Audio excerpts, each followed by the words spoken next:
So మీరు కూడా నమ్ముతున్నారా ఈ గ్లోబల్ సమ్మిట్ వెనకాల ఒక బలమైన ఆకాంక్ష ఆలోచనతోనే ముందడుగు పడుతున్నదని మీరు అనుకుంటున్నారా, లేకపోతే ఏమైనా భయంకరమైన కుట్ర ఏమైనా దీని వెనకాల ఉందా?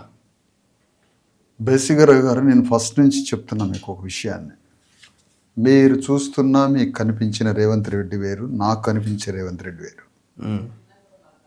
జనరల్గా ఒక రూలర్కి ఎప్పుడైనా కూడా మాంత్రిక తాంత్రిక ఒక భయంకరమైనటువంటి ప్రజలందరినీ ఒక మాయా ప్రపంచంలో తీసుకుపోగలిగే తాంత్రిక మాంత్రిక శక్తులుండే ముఖ్యమంత్రులు అరుదు.